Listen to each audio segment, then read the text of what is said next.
That's Jimmy Stein. I'm Clint Lamb, and this is the Cover Crimson YouTube channel. Jimmy, long time no talk, couple weeks, right? So we've gotten a little bit more information when it comes to Alabama and just how things are going with spring practice. So we'll just go ahead and dive right in. I know people don't like all the small talk, so I guess we'll save them from that. Do that on our own time, I guess. But first of all, what are some of the things maybe that you've noticed or people that you've talked to have noticed that might be surprising you the most when it comes to Alabama so far this spring? Surprising me the most. I think it's just the injury situation has deteriorated to the point that, gosh, think about this. I mean, there's only one scholarship tight end, and that's it. you know, they started out with four, now there's one, or I guess I should say they started out with three, and now there's one. But I think, I know a lot of people are upset that there's not a traditional A-Day format with a game, crimson versus white, but based on what they have left and what they're able to work with, it's just nearly impossible to break it into two teams and have a game that would help the team improve. So to me, the number one story of the spring, Clint, is the fact that you went into it with so many guys hurt and then you got additional guys hurt, and it made playing a game and practicing ones versus ones is really difficult. So that's the first thing. And I'm not sure that's anyone's fault. Most of it's just sort of bad luck. Shows how beat up the team was at the end of 2024 too, because most of this stuff is residual from the 2024 season and not new injuries. But that to me is sort of surprising, or what sticks out, that we're not really having an actual A-Day game through no one's fault, but just the injury gods, right? Yeah, that's a big one, and really, like, I wouldn't have even thought to take it in that direction. But I mean, I do think that's a massive storyline for this spring because I mean, you're 100% right. Like, if this was a traditional A-Day game, what were you supposed to do at tight end? Were you going to be putting walk-ons out there to try to, you know, uh, get a first team edge block? Now they're probably going to do some team stuff. I'm sure you'll see plenty of Jay Lindsey. You're probably going to see some Will Sanders. We've heard about him maybe being a blocking tight end a little bit. You're going to see Knudsen, the transfer from, is it, I said Weber State, but for some odd reason, someone said it. Is it Weber? I believe it is Weber. I Wow. only know that from basketball. Okay. Well, that's, someone corrected me in the comments a couple videos ago, and I was just like, honestly, I've called it Weber all my life. But he is, Maybe in football, maybe with football they say it different, but in I'll go basketball with it's that. Weber. I'll go with that, actually. That actually sounds great. Because I mean, I get names wrong all the time, so why not just get school names wrong too? But yeah, I mean, you're probably going to see a lot of him. But I mean, tight end's probably the most glaring off-ball linebacker. Like, you're going to be seeing, guys working with the first team that you probably wouldn't have seen. You'll probably see guys working with the second team that you probably wouldn't have seen. Obviously working with those. I mean, maybe getting some reps, but that is certainly something that has been rather surprising. Now, this is a question that I have for you because I've been asked this question, and it just feels like, we think we know what we're going to get from the tight ends. We think Josh Cuevas is going to have a pretty big year. We think Daniel Lewis is going to be a good complementary piece to that. We think Caleb Edwards is a guy who can come in and help some potentially whenever he gets on campus. Obviously we're seeing a lot of Jay Lindsey right now, good inline option. But, you're kind of banking on a lot there. Like, we think we know with a lot of it. Mm-hmm. Is tight end a position? I know when they got Danny Lewis out of the transfer portal, they were like, we're done. Like, we're not really looking at the tight end position anymore. Prior to that, they had been looking at some options, the kid from Elon and a couple of other places. Do you think that they will entertain maybe taking a tight end out of the transfer portal post spring because you maybe want to give yourself at least another option? If these somehow this tight end injury bug lingers in the fall camp or becomes a problem this season, of course, having 6 is better than having 5. Or, do you think they'll probably just rock with what they got? To me, tight end is the first spot I would look to. I mean, I think so. That's what I would do if I was them. I would go get a tight end out of the portal. It doesn't necessarily have to be a guy that you think is going to beat out Josh Cuevas or a guy that you think is going to get more reps than Danny Lewis, but maybe a guy that can help you in the event that the depth takes another hit. I think ideally you would like 6 or 7 guys there, and they have 5, and 2 of them are true freshmen. So it makes sense to me. At the same time, there is some level of ethics involved. Let's just say, hypothetically, that they get Danny Lewis back out of the portal because they tell him, hey, you're our guy. You're our guy. They get Josh Cuevas to stay because they're like, hey, you're our guy. We're going to play you and Danny. Hey, Danny, it's going to be you and Josh. And, then it's a little rough to go to the portal and say, oh, just kidding. We're bringing another guy. But I do think the injury situation has made it an easier sell. Hey, we need another guy. We can't be dependent on Marshall Pritchett and Caleb Edwards to be ready. Maybe they are. Maybe they will be. But you can't depend on that. You can't even really depend on Jay Lindsey, and he's getting a ton of reps. And I like Lindsey as a Robbie Ouse type tight end guy, and Robbie really helped Alabama a lot over the last 3 or 4 years. I think Jay Lindsey can be that type guy, but are you ready to depend on that? And this guy's the number 3 tight end. Frankly, he's number 1 right now as we speak. I think they almost got to go get a tight end, but I would understand if it's a tight end that's not necessarily seen as a threat to Danny or Josh Cuevas. And also throwing in the fact that if you go get a obvious tight end starter, a guy that's clearly going to come in and be a number 1, let's be honest, that's going to be a little pricey. Right. Yeah, that's a great point. And I think the hope when you go out and you get Danny Lewis back out of the transfer portal, you have Josh Cuevas, which he was available for most of the spring. So at least I think that he was. So that's something that where you know what you're getting with him. I don't think you really have to project a whole lot. Like the coaching staff is very familiar with him by this point.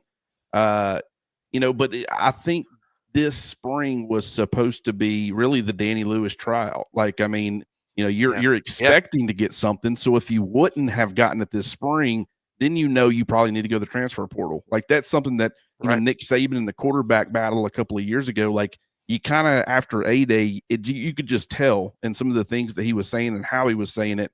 I don't think he entered this spring thinking he was going to need to go get another quarterback out of the portal, but based off of how things transpired, he felt like he needed to. It could have been another one of those situations, but what you've done is you've left the coaching staff, and it's not his fault. You can't help injuries. It's nothing intentional, but it has left Alabama in a situation where they don't know if they're going to need somebody. And so that's why I'll be curious. I do think you're right. I mean, if the right guy comes available and you feel really good about your ability to land him, you feel like you got the money to land him, you feel like it's, you might pursue him, you might get him, and then just whatever happens with Danny Lewis happens with Danny Lewis. But I do think they really like him. I still think Danny Lewis has a ton of upside. And I think he could be really good in this offense, especially as a complementary piece to Cuevas. But that is just something that, out of all of the positions, offense, defense, we know what they're going to have at off-ball linebacker. So, like, while you're dealing with the injuries, Nikhai Hill-Green's still getting used to, kind of being in Tuscaloosa. He was the top-rated or one of the top-rated transfer portal linebackers. So it's like, you're going to go try to get another one of those. Like, so I think that one, while there are some injury concerns that have kind of strained the depth, maybe I don't even really think at corner with them moving Red Morgan over, but and not having Chuck McDonald, but it just feels like tight end's that one position right now that you just really don't know what to expect, and you could bank on some things, and if it doesn't work out the way that you want it to, that could cause a lot of problems because I know some people don't realize it, like all the focus is on the quarterbacks and the receivers. Tight end is a very critical position within Kalen DeBoer and Ryan Grubb's offense.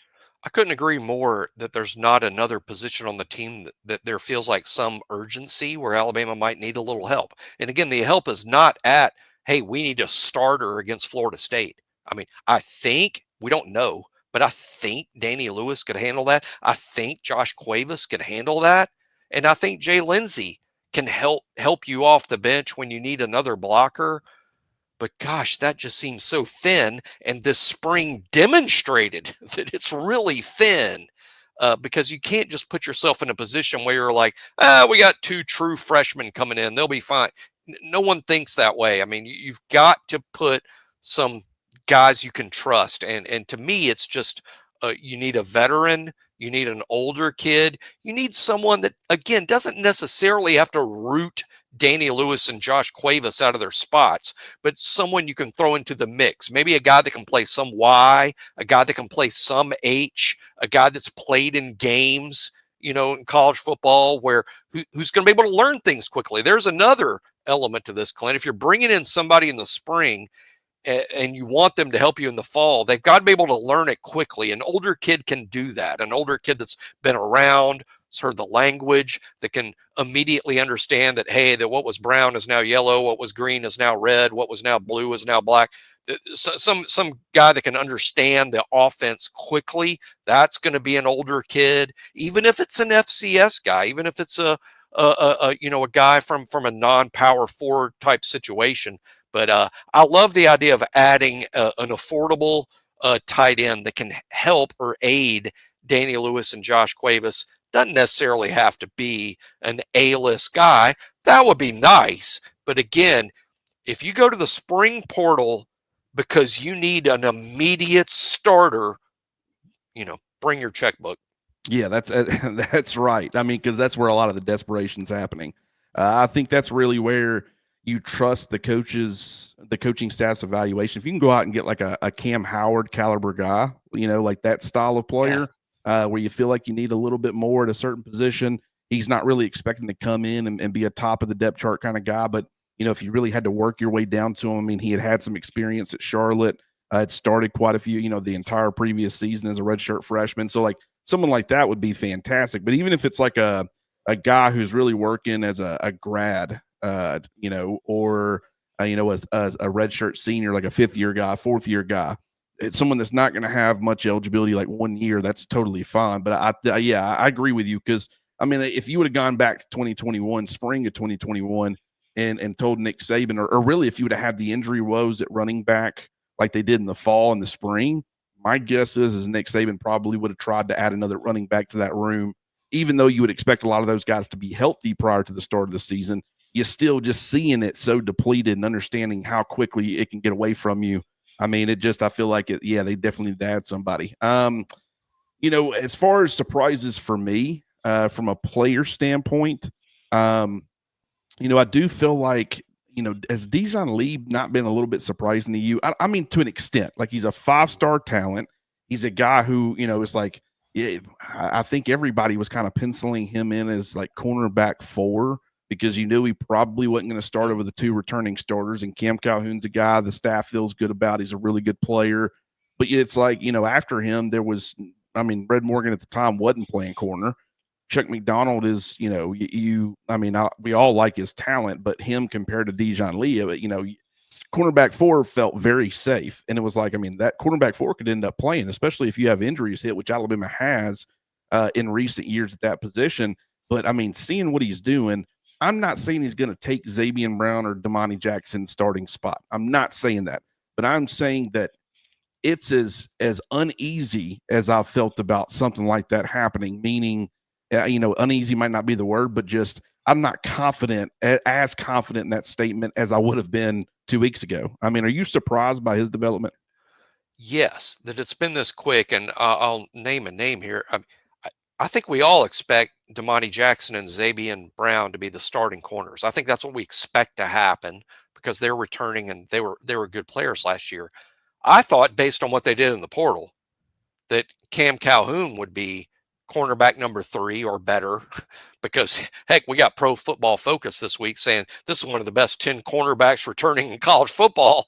They didn't even mention Damani Jackson and Xavier Brown, and PFF has Cam Calhoun number 10. I expected him to be number 3, but based on what we've heard in terms of how they've been lining up at the media practice, even earlier today as we tape this, Dijon Lee sounds like he's ahead of Cam Calhoun, cornerback. I would even put that in the shocking category. Although Are we shocked that Dijon Lee is good? Oh, of course not. The shocking thing is that good freshmen show up ready to play and ready to play ahead of guys who've already played. And Cam Calhoun has not only already played, he's obviously played at a high level. Pro Football Focus is basically a groupie of his. I mean, so I think that Dijon being ahead apparently of Cam Calhoun is shocking, certainly surprising. But the moment Dijon Lee picked Alabama, I think every Alabama fan that'd seen the tape, and I mean, he's going to be a star. The fact that it's happened this quickly, it is pretty surprising. And Alabama's got a pretty good situation at cornerback with those four guys, but it's still another position that's kind of shallow in terms of overall numbers. But boy, Damani, Zabian, Dijon, Cam Calhoun. You got Chuck McDonald coming in, Red Morgan, who played last year. He's a cornerback. Pretty good spot, even if the overall numbers aren't great. Yeah, that's something that's worth talking about. Is first of all, we'll stay on Dijon Lee for just a second. I can't remember a time, and correct me if I'm wrong, that that a freshman has come in and this quickly generated this sort of buzz. And what I mean by that is even like Caleb Downs stepped on campus and he was pretty much a starter from day one.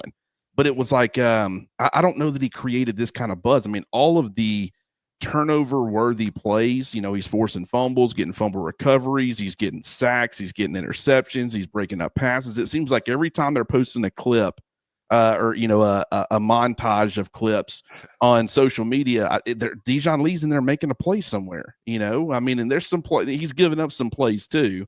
Particularly, like Isaiah Horton back of the end zone going up and winning that contested catch situation. There was the one early in spring practice where it was a perfectly thrown ball. You saw the link from Dijon Lee getting that hand up, but Isaiah Horton catching a touchdown to the sidelines. So it's not like he's, been perfect by any means, but just, I mean, the guys always seem to be making plays. And that has been very, very surprising that he's kind of stepped on campus. And the fact that, from people that we've talked to, how quickly he's picked things up and how quickly he's been able to apply it. And he's got a very good understanding of like, it's not really like his job necessarily. He understands how his job fits within the defense. And that's something that you really don't see from those young guys as much. I think that's really impressive. But speaking of Red Morgan, because I've kind of thought about it, I mean, he was kind of husky too last year, played quite a bit. Started off strong, but kind of faltered a little bit, which being a freshman, that isn't overly shocking. I think he was a little bit light, a little bit small, especially trying to stay in there at Husky and kind of bang around a little bit. Asked to do a lot as far as run defense is concerned. But with the fact that we're hearing such good things about Drake Kirkpatrick Jr. and kind of what he's doing as that second Husky, and I think from a build standpoint, a lot thicker, 205 plus pounds, I believe, maybe closer to 210.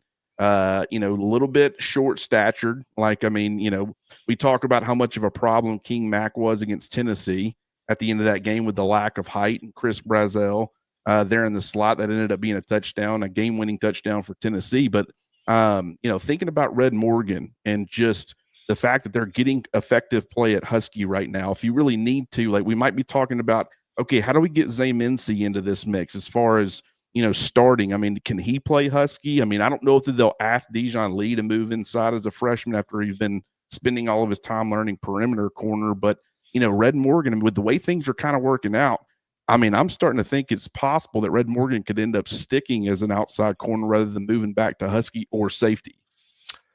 Yeah, I'm not sure what's going to happen with Red. They clearly liked Red. I remember one of the big shocks, and I think I was literally with you on the practice field a year ago in the spring. I don't know that I've ever been more shocked to look out on the field and see true freshman Red Morgan with the ones. The moment I walk out of the football building and you look onto the field and you see the first team pressing, like, that is Red Morgan with the ones. And now in part, when we look back, well, Devontae Smith was banged up, and I think Red was probably out there because Devontae wasn't 100% healthy. But nevertheless, that's still kind of a shocking thing. I think Red is a good player.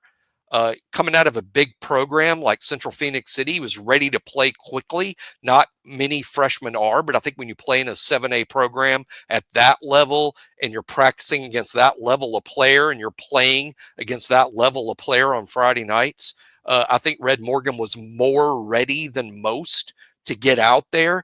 But in the end, then, once everyone gets ready, then it's about size and speed and other things, and maybe measurables wise, Red Morgan's not a freak compared to some other kids that might be out there, like a Dijon Lee. It'll be interesting to track his career. I think he's a really good player.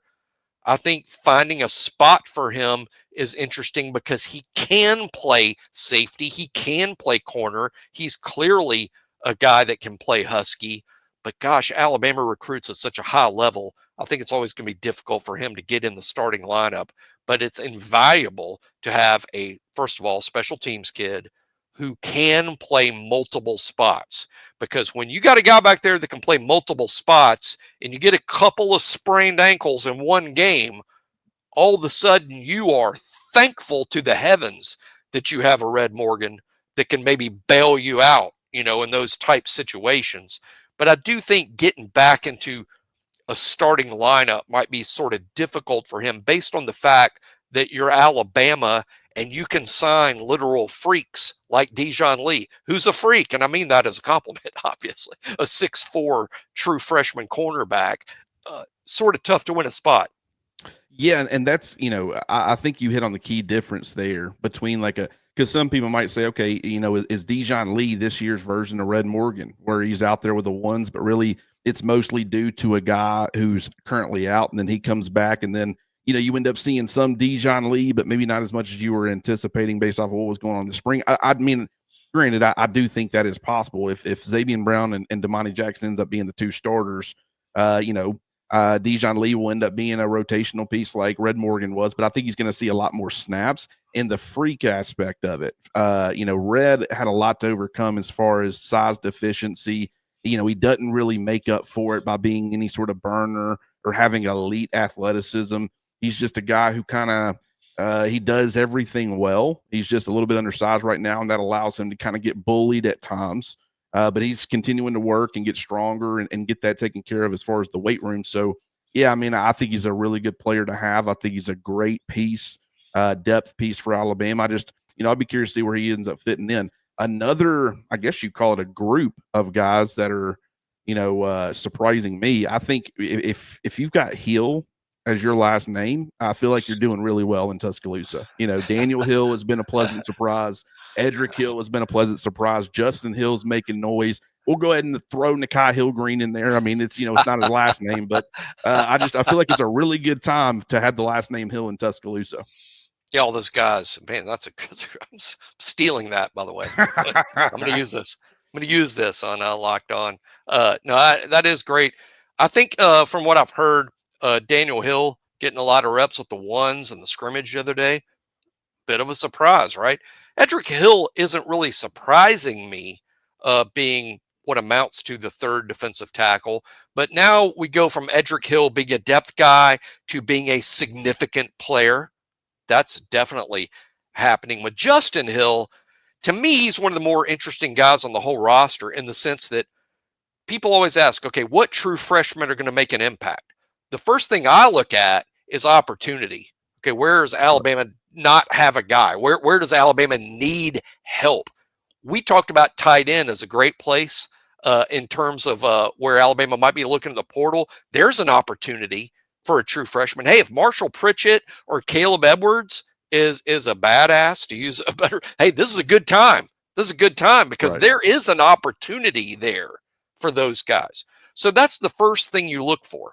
There's not an opportunity at Wolf, in my opinion, where Justin Hill's playing. I think Quay Russaw is a really gifted kid that's going to be getting better and better. I think we're all excited about Yanze Pierre. Heck, Alabama went and got a portal guy, in Cavante Henry. I think he's playing some Bandit right now, but he could even play some Wolf. I think Alabama's pretty set at the Wolf spot. Jamarian Latham, who's a 17th year senior. He's at Wolf, I mean, that I don't think there's opportunity there. But Here's the other class of freshmen that play, the guys that are just too good to keep off the field, the guys that are just lighting it up, and the guys that are wowing the coaches that are like, this dude's a playmaker and we could use some plays. So he's going to play even though we don't have a spot or a role for him. And I think Justin Hill could potentially be in that category, Clint, of a guy that's just literally too good to keep off the field, though there's not obvious opportunity there.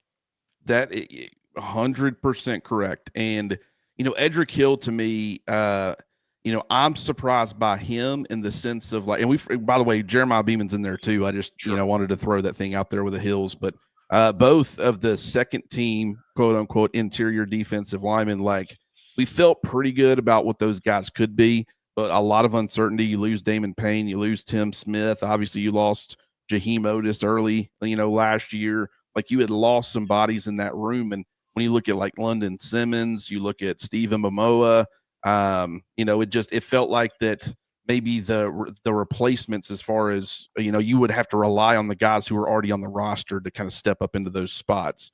And that was, it was a question mark. But with the way that those two guys have been coming along, I mean, Edric Hill's not a big guy, 6'3", about 275, 280 pounds, somewhere in that neighborhood. But, very disruptive player. You put him over a guard and he's going to be a penetrative style of player, slants and twists and doing all those things that you do with the defensive line, capable of doing all that at a high level. So just they've really liked what they've gotten out of him. Jeremiah Beeman looked fantastic yesterday. I thought I mentioned on our show, he's gained 50 plus pounds in like the last calendar year. But I just don't know that I've seen much, if any, movement sacrifice, which is crazy. But I was going back and watching some of his high school tape, and it just like, the way he's moving and stuff, or the way I saw him moving yesterday in the open practice or the open portions of practice, it felt like this is a guy who's still moving really well for a guy who's 310 plus pounds, 315 pounds now. And so they really needed another potential run stopper, losing Damon Payne. He's more than that. I think he offers a lot more as far as the pass rush is concerned than Payne did. But, they did need another run stopper. Like Edric Hill is probably not going to be a massive run stopper for you. He's probably going to be more situationally used. I'm sure he'll see some drive-to-drive stuff, but you kind of, you're going to limit. You really needed another 1-0 technique nose type. And I think Beeman is kind of filling that. But, as far as Justin Hill is concerned, that's another one where it's like, what I said this earlier when I was on the next round, and it is something that I think is really special about this freshman group. Last year, it felt like a lot of what you were seeing as far as freshman contributors. Like think about the guys that we were talking about, let's say by fall camp, because Ryan Williams wasn't a spring guy, but by fall camp, Ryan Williams is generating quite a bit of buzz. Xavier Brown was creating buzz. Jalen Mbakwe, we were talking about him potentially being a contributor. Red Morgan was a guy who had been, in that conversation, kind of a sneaky surprise guy there. But that all felt, they're all talented players who are probably good enough to earn opportunities in year one anyways, but it felt more so out of necessity, right? Yeah. You really needed some help in the secondary, multiple guys, and you ended up, we were talking about 3 at least. I guess Zamiensu was also in that conversation, probably not as much as the other 3 though. And then also, like with Ryan Williams, it's like they needed more of a dynamic presence at wide receiver. There were some limitations with Kobe Prentice and Kendrick Law, and they were looking for something a little bit more. So it was like more so out of necessity, even though he was always going to be a guy who eventually emerged. We were all just concerned about his youth. But this year, it's like everybody, like Dijon Lee, they don't have to have him working as the cornerback 3, in my opinion, or working with the starters. They don't really have to have Latsier Brooks at receiver right now. Ivan Taylor, they got 3 potential. Like, where are you going to get Zay Mincy on the field, right? I mean, you're already having trouble getting everybody on the field. Ivan Taylor's not a guy that they have to have. Now, granted, special teams, depth, if injuries start to happen, yeah, having that type of player is important, but it's not like you're seeing a clear path to playing time. Wolf with Justin Hill, it's the exact same way. But it just feels like some of these guys, it doesn't matter what they have in front of them.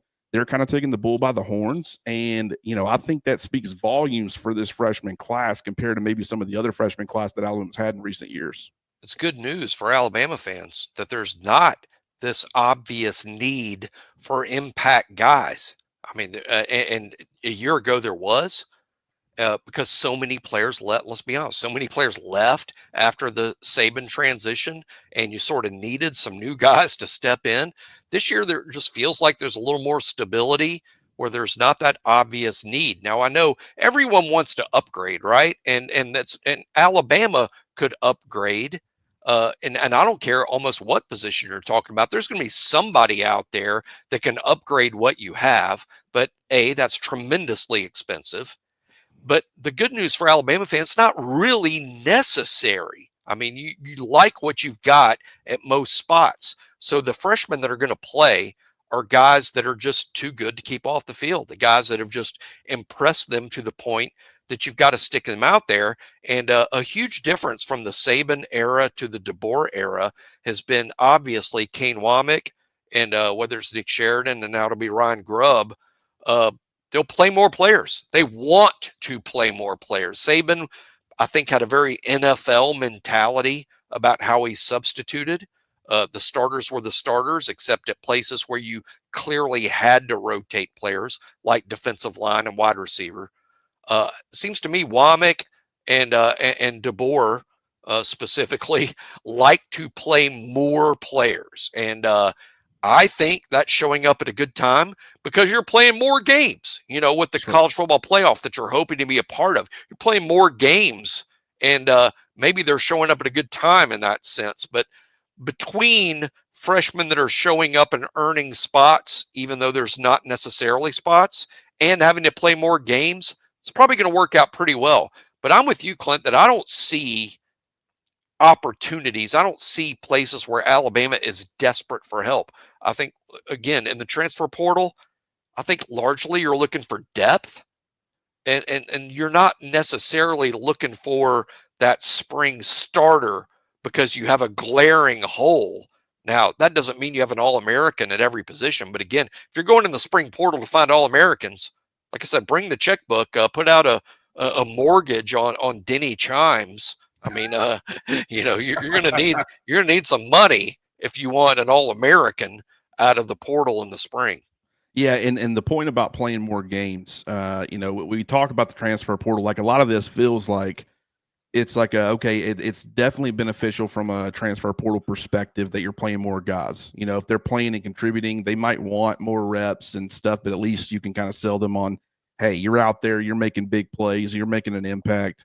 Sometimes it doesn't matter. It almost didn't matter with Jalen Ibakwe kind of acting as cornerback 3/4. But yeah, I do think that's really important, and I think Alabama's got a lot of guys. And granted, one other position that I at least want to throw out there very quickly, punter. Just because Great point. the freshman. I always say, oh, there's not a clear path, and tight end's the biggest concern. Like punter, we have no idea. So Yeah. like I kind of ignore special teams sometimes, and that's kind of on me. I'm sure someone was about to call me out in the comments, but Same thing. that's another one for sure. I do want to start to get into I this think quarter. I think by the way, Talty's probably going to be pretty good. I'll go ahead and call Yes, that. I think Connor Talty is. yes, I'll be a little surprised. I won't be shocked. I won't. I won't. You won't have to revive me with an ice cube. I won't. I won't be shocked if they go after a kicker in the portal. But I'll be a little surprised. I won't be surprised if they shop the portal for a punter. That right. would not surprise me. And I appreciate you bringing up the fact that I do the same thing, sort of overlook special teams, which is why I shouldn't be coaching even middle school. I sort of overlook special teams. We go over the roster. Punter doesn't feel settled to me, though I do think Blake Dowd certainly you can probably get away with him, and we haven't seen the freshman who's been hurt all spring. But yeah, punter's a spot they could visit. Hey, they got the Lou Groza winner last year out of the portal. I don't know who won the Ray Guy Yeah. last year. I don't know who that guy is. And again, shame on me. But there's some history there about going to get the award winner. Might not be a bad idea at that spot. Yeah, that's one, and I love, we just call him the freshman punter right now, Alex A. Well, Just yeah, because I'm not going to I tackle that name just yet. yeah, we were talking about it before we went out to practice yesterday on some of these names, and Charlie Potter pointed me to the name pronunciation guide Yeah. on rolltide.com. Yeah. So I need to get I on go there there. and study. Yeah. So there was, I do think I had Aleenan's name right. I've been there before. I went and I've heard the pronunciation guy. I need to hear it 27 more times. And Olas is another guy. I beg for forget. I've heard the pronunciation guy on rolltide.com do Olas's name 50 times. I need it 50 more before I get it right. Apologies to Olas, because I really want to do it justice. Well, and I mean, I've always been terrible about that. And my big problem with it is I need to be more proactive about going to learn it early, because once I get in the habit of saying it a certain way, I have a Wrong. real. You That's say it right. wrong the first time. I'm exactly the same. My buddy Randy Kennedy works for, AL.com's well known around the state. He said this for years. It's so, now that I don't work with the recruiting guy, I can say this more loudly to repeat. Randy thinks, so I'm giving credit to him, that the recruiting guys that cover recruiting do a tremendous disservice by not doing the phonetic pronunciation of every kid while they're being recruited, so people like me and you don't get it wrong the first time. That people who cover recruiting should include the phonetic pronunciation of the player's name before they ever get there. Then we won't be having these mistakes. That's a great idea that has been 20 years in the making and no one's done it. I love putting the responsibility on other people. That sounds great to me, because Perfect. yeah, it It's not on us. the one thing it was crazy is I've botched names. I've actually, in fact, I'm like 98% sure that I've been saying Mbamoa wrong this whole time. Charlie said it yesterday, and it was not what I was saying. He would know, probably. Yeah. I mean, Charlie knows his stuff. he literally really was well. looking at the guide. So, and when he said, I was like, oh, well, I've had that wrong. Lotzier is also not Lotzier, by the way. That was a surprising one. But the one that got me in the most trouble was, I would say Black instead of Nye Black, and just that Nari really Black. upset people. It's like, man, that's close. That's tomato. Like, that's pretty close here. I mean, there's been some other ones. It's like, you needed to get after me for it, but I don't feel like that one was, that was bad enough. Chris Lowe tweeted out earlier today, I think around 10:30 or 11, something like that. He tweeted out about Alabama's quarterback battle, and he says this, and I wanted to get your take on it. My take on Alabama's quarterback situation after being on campus: Ty Simpson, best position to be starter, but has to go win it. Hasn't done it yet. Austin Mack is battling and has some real support among players. Keelon Russell, most talented of the three, but a freshman, legit race. So, kind of what do you think about that? Also, what Ryan Grubb was recently quoted saying, talking about, all three guys are still in it and all that stuff. What do you think about it? I don't disagree with what Chris Lowe said or his word choices. I don't disagree. I don't look at it and go, this is just wrong. Of course I don't. I haven't talked to the players that support Austin Mack's candidacy, so I'm not going to disagree in any way. I think what Chris Lowe said, and of course what Ryan Grubb said, is all accurate. My only I wouldn't even call it a disagreement or a bone to pick. I would just say that I'm sort of ready to bet that Ty Simpson's going to start the Florida State game. I mean, I'm ready to bet that that's the case based on what's happened so far. Now, that is not to say anything about the other two guys. I think two things can be true at the same time: that Ty Simpson is the starting quarterback in 2025, and Keelon Russell will be a superstar quarterback at Alabama. Both of those things can be true. Look, Alabama, thanks to the Nick Saban era, Alabama fans have almost a blueprint of what a superstar quarterback career looks like, because we saw it with Bryce Young. We saw it with Tua Tagovailoa. This is the first pick and the fifth pick in the entire draft. So we've seen how this looks. And neither one of those guys were starters during year one. So Keelon Russell doesn't have to be a starter during year one to prove to be a superstar college quarterback that goes on to be a high pick in the NFL draft. I sort of look at it that way. And I think from everything I hear, that Keelon Russell is going to be that dude, that Keelon Russell has a good chance to develop into a Bryce or Tua level player. But Alabama fans need to hope that Ty Simpson can be a quality or even high quality starter until Keelon is ready. That's the way I sort of look at it. And I don't think that doesn't, disagree with anything Chris Lowe or Ryan Grubb said. Now, I do think that what Ryan Grubb says is mostly true and also partially designed to keep all three quarterbacks engaged, because Correct. what those guys need to do, I know people love to say, well, you don't need to say anything negative, they'll transfer. True. But this is far more important. They all need to improve. Ty needs to get better than he is today. Austin Mack needs to get better than he is today. Keelon Russell certainly needs to get better than he is today. Ryan Grubb needs to say and do things that ensure the fact that all three kids are working to get better at Alabama, because they all can help Alabama. And I think it's all about improving, including Ty. But if you're just asking, like, hey, what's your take on the quarterback position in Alabama and what's the situation going to be this fall, like any other fan or media guy, I mean, I've got a guess, and my guess is Ty Simpson starts Florida State game, and I think Ty's going to be good all season long, and I think Ty's going to be the quarterback. Yeah, I mean, I think we're pretty much in agreement on that. I mean, I'll say this: Duke had a pretty sizable lead on Houston pretty late, right? Who ended up winning that game? That's a great point. Houston had a really good lead on Florida in the national title. Who ended up winning that game? So it's like we can talk about guys having great leads or sizable leads worth mentioning. Doesn't mean they've locked up the job by any means. And to read the quote, I mean, if you would have asked me, okay, Ryan Grubb's going to get out here and he's going to talk about the three quarterbacks, what's he going to say? Well, I would have literally predicted this. I don't think anybody is separated. Shocker. He didn't come out and say, you know what, I think Ty's leading right now. He's trying to keep all three guys on the roster.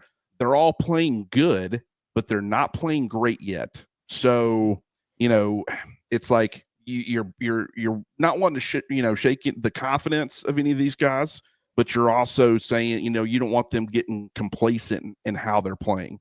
You're looking for the guy that's going to be consistent, that can show up the same and make the same plays all the time. That is something that I think all three guys can be better about. And granted, we haven't seen this competition unfolding, but easily the most consistent with it so far has been Ty Simpson. But that's something. It's not about, hey, how consistent were you in March and April. It's about how consistent you are when things start to really matter in fall camp. And until that starts to happen, even more consistently, and you can really bank on that from Todd, the competition remains open. And I think all three guys are in it. I mean, the way that I see it playing out, I really do think you're probably looking at a 2017 style of approach where, and I'm not saying that Ty is going to struggle in the ways that Jalen did that 2017 season, where you will need to replace Ty with Keelon Russell. What I am saying, though, is that was a season in which Jalen Hurts spent the entire year looking over his shoulder. And that, he didn't respond well to that. I mean, he played better in 2016 than he did in 2017. And he has been a better player after that. I don't know what it was. Maybe it was just the pressure got to him. But for that season, it felt like that he played timid. He played not to lose the starting job. He had a great touchdown to interception ratio. Everybody bragged about that. But when you actually watch, it's like this guy could be pulling the trigger more than he is. He's reluctant. He's terrified to turn the football over. That was a big thing that Nick Saban talked about as far as, the quarterback position back then. I mean, he always talked about it like that. But I think Ty's going to be dealing with that all year. Will he respond the same way that Jalen did? I mean, I can't tell you that. I don't think so. I think he'll respond the right way. But I am saying that is something that Jalen dealt with that entire season. And finally, what you fear you attract. I think at a certain point, he called the timidness caused exactly what he was trying to avoid. Tua goes out there completely fearless. That cat could go throw 17 interceptions, and he's going out there for the 18th drive thinking, I'm going to go out here and score a touchdown. And that was really special about him. I think Keelon's got that ability, by the way. So it's all about how Ty responds to that. But I do think Ty will probably end up winning the job. at least for week one. I do think that Keelon's going to continue to do like very just special things where he's like flashing, and Agreed. the more experience, the longer he is in this system, the more comfortable he's getting, the more dangerous he's going to become. So Ty's got to keep getting better, because that gap is going to shrink if Ty's not getting better. He's got to maintain what I view right now as a lead. And I think he's capable of doing that. Doesn't mean that he will. And I know that we probably don't talk about Austin Mack enough. He is very capable. He is still very much in this competition. You got to listen to the coaching staff on that. But, we're kind of, we've any quarterback battle you're asked to make predictions or thoughts or whatever. That's kind of what we're doing. And I think, I think all three quarterbacks are going to be on the roster during the 2025 season. I really do. I do, and I love that take. I mean, as usual, how rare is it that we're like totally on a different page? But no, I couldn't agree more with all of that. And I'm high on Austin Mack. I think he's going to be a good player. And I'm not saying this because I think he's going to transfer. I just want to point out that Eli Holstein is a really good player at Pitt. And I think Dylan Lonergan's going to be a really good player at BC this fall. Right. And Austin Mack's going to be a really good player. I hope it's at Alabama because I want Alabama to always have a really good quarterback. And I think Austin Mack is going to be really good. I just think for right now, he's not as equipped as Ty to be really good this fall. And I think Keelon Russell is ridiculously special, just like Bryce was ridiculously special and Tua was ridiculously special. I think Keelon is in that category. That's what I believe. And we'll see. I could end up being spectacularly wrong. The only other thing I would add that lines up exactly with what you were just saying, we could spend a whole show on this, and I think we did actually last time. But Jalen Milroe had a really long leash. I mean, he was the starting quarterback, and the leash was long. And Jalen could afford, because of that long leash, he could afford to not play well. And next week, guess what? He's still the starting quarterback because he had a long leash. Now, we could do multiple shows. We could probably do shows all summer that I would hate about whether that was right or wrong. Right. But that's just, it doesn't matter. It doesn't matter. But what does matter is this. I don't think Ty's leash is that long. I think because of Keelon being as special as he is and Austin Mack being capable, I don't think Ty has the same leash that Jalen had a year ago. That's my read on that. So therefore, my advice to Ty, because obviously he's listening to this show, as everybody should be, my advice to Ty is, hey, if you end up starting that Florida State game, you need to play well. And you need to play well the next week and the next week and the next week and the next week, because I think the leash is going to be shorter and there's going to be some urgency to see Keelon as the season progresses and as Keelon gets better. So I think, as usual, Clint and I are on the same page. Ty is what we would guess to be the starter, and he's probably going to do really well. But watch out, because here comes 12. That's right. And I think the way that it's set up really well, because I don't think there's any sort of pressure for them to push Keelon Russell into the starting job. Huh. They want all these guys competing. They want all of them getting better. But Keelon is in a very special position. And like some other quarterbacks, Nico Iamaleava, a lot of these phenoms, everybody's like, oh, you got to get them on the field immediately or they transfer. Like, I mean, that's a very small percentage relative to how people paint it. But it's like there is no pressure to push for him to be the starter. They have confidence in Ty Simpson. They have confidence in Austin Mack. I think really the quarterback battle, for week one, in my opinion, is probably going to be between those two guys. I mean, but that's a weird way to put that. I don't know. I mean, could you say that I don't know. I feel like that they'll be prepping Keelon Russell to be the guy. So the loser of the battle goes to quarterback 3. I don't know about I don't know how I feel about that. I've said all along, I feel like that the way that they go about it, you need to be getting Keelon Russell ready, whether that be for 2026, sometime in 2025. All the mop-up duty reps and stuff. I mean, I don't care if it's Austin Mack, if it's Ty Simpson. I think number 2 needs to be Keelon Russell. Maybe maybe the that best way to happens. put it, I bet you agree with this. Maybe the best way to put it is this, normally in a normal perfect situation, you prepare your starter to start and your number 2 guys get 25% of the reps on game week, and your number 3 guy is probably the quarterback of the scout team. I I don't see Keelon quarterback in the scout team. I Good point. think Keelon is going to be like, you need to be ready to execute this week's game plan this week because things could happen and you're the guy. So I don't think, and boy, that could be way wrong. I'm sure Grubb's listening to our show, as he should be, just like Ty. And I'm sure Grubb's listening to the show right now, going, "God, you guys are such idiots." Keelan's gonna be no. I mean, and they don't know because it's months in the future. But no, I think getting to what your point is, I don't think Keelan's a scout team quarterback. I think Keelon is. They're going to prep him ready to play every week, and that's what we talked about, the difference between the long leash and the short leash. That's right. Yeah, yeah. I like where your head's at with that. That's a good way to put it. And I just think those reps are too valuable for Keelon Russell. And I think whichever one ends up winning the battle, I think Keelon Russell will be the biggest threat to that starter once that has been established. Yeah. Now, if it's early, if it's in Tallahassee, like if you get a Blake Barnett situation where you throw him out there and he just Yeah. doesn't really perform well, they probably go to the other, what I would call Yeah. the vet, and not the true freshman throwing him. I get that. Maybe they do. But it's Tallahassee. It's gonna be a tough environment. But good conversation, Jimmy. This has been a lot of fun. I hope people found it as informative and enjoyable as we did. Love doing this stuff with you. Appreciate the short notice. I mean, I texted you this morning, and you so graciously gave us your time. This has been a lot of fun, man. I appreciate you as always. No, I love being on the show with you anytime. Happy to do it, and really excited about A-Day. I know some fans aren't because it's not going to be a game. I am. I've been to practice. Clint's been to practice, and trust me, those fans that are like, I want to go see a game, I don't want to see practice. I love going to practice. I love it. I mean, I live, in Fairhope most of the time now, so that's an 8-hour round trip for me. If I'm told, hey, you want to go to practice tomorrow? I'm doing the 8-hour round trip to see practice. I get a lot out of it myself.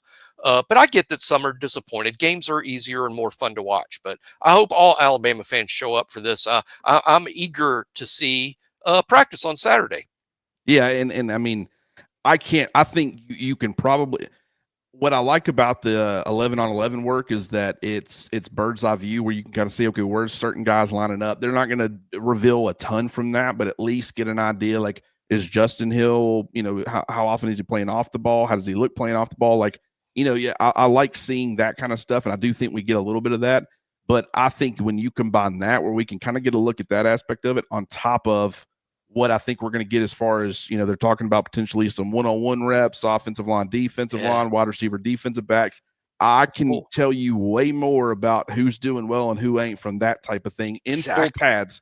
Rivals, videos, Rivals clips, all these recruiting services that do it in the shorts and no pads. There's only so much you can take away. You put them in full pads, I can tell you a lot. So I'm excited to see that. I hope people are too, man.